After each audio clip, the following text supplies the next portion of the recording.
katse päikesepaneeli lühisvoolu mõõtmine.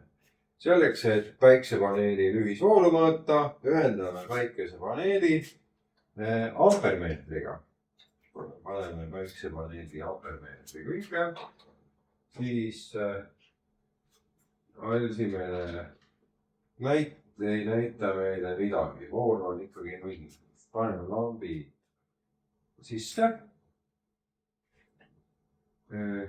Vool on põhimõtteliselt ikka veel täpselt samas kohas, keerame valgust juurde, hakkab vool tõusma 0,06 amprit.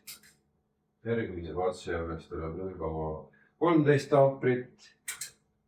Järgmise mõõtmise juures on 0,19 amprit ja kui lamp täie vedendusega põleb, on lühisvooluks 0,25 amprit.